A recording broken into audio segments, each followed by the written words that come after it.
ભજન સાંભળીને ખુશ થયા ને બધા? કેવું લાગ્યું? એકાદી કડી બોલો. ની મોતી કા હાર હું છું.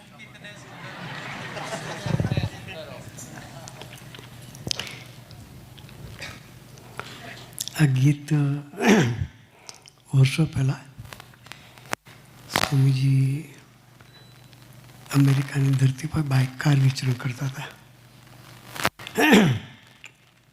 આપણા મુખ્ય શેઠ છે ને બેઠા, મુખ્ય શેઠ ઊભા થયા. એમના મોટા ભાઈ અમેરિકામાં સ્વામીની ગાડી ચલાવતા. ગાડી ચલાવતા આ ગીત વગાડ્યું. ની મોતિયા કા હાર નહીં કિસી ક્યા શ્रृंगार फिर भी कितनी सुंदर है. આ લોકો કિતના કરી નાખ્યું. ઓરિજિનલ શબ્દ આ લોકો તમે બધા પોતા નાચો નહીં એટલા માટે કાઢી નાખ્યા. સ્વામીએ એક વખત ભાઈ સાંભળ્યું. ફરી સ્વામી કે ફરી વગાડો કે. સ્વામીજીને ગાયનમાં શોખ નથી. સ્વામીજી કહે છે મેં મારી જિંદગીમાં 10 વર્ષ આણંદની ધરતી પર ભણ્યો. 10 વર્ષમાં 10 પિક્ચર જોયા. ઘરના 3 થિયેટર હતા તો પણ આપણા ઘરના 3 થિયેટર હોય તો વર્ષના કેટલા થાય? વર્ષના 365 ઉપર થઈ ગયા. થાય કે ના થાય? ઘરમાં ટિકિટ લેવાના હોય તો સ્વામી કે 10 વર્ષમાં 10 પિક્ચર જોયેલા. વર્ષનું 12 પિક્ચર જોયું. એ પણ ધાર્મિક, સોશિયલ અને રાજકીય હોય એવા પિક્ચર જોયા. જેમાંથી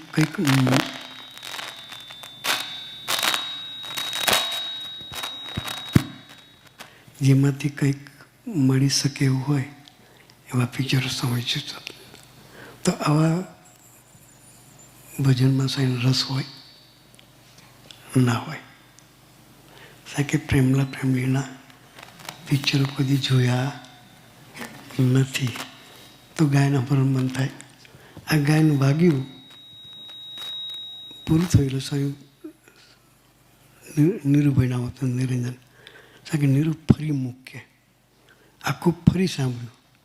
પછી સ્વામીએ એક વાત કરી કે અમારા જીવનમાં આ જે પ્રેમનું દર્શન કરાવે છે એવો પ્રેમ અમે યોગી મહારાજ સાથે ના કરી શક્યા. કે એને અનુસંધાન કર્યું.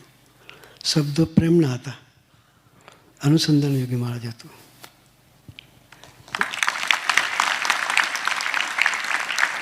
આપણે ભજન ગાવાની છૂટ પણ આપણે અનુસંધાન સ્વામીજીનો યોગી મહારાજ સાથેનો પ્રેમ કેવો હતો એ અનુસંધાન રાખવાનું છે. આપણે પ્રેમ કરવા જેવા પુરુષ એક સ્વામીજી છે.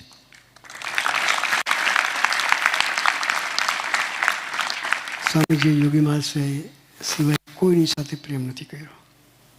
તો આપણો આદર્શ આ ભજન આપણે એટલે રાખવું છે કે સ્વામીજી આ ભજનના શબ્દો સાંભળ્યા પછી મનમાં દુઃખ થયું કે આવો પ્રેમ અમે યોગી મહારાજ સાથે કરી શક્યા નથી. આપણે પણ સ્વામી સાથે એવો પ્રેમ કરવો છે. આ ભજનની સ્મૃતિ આપણા માટે કાયમ રાખવી છે. સજાન સ્વામી મહારાજની જય.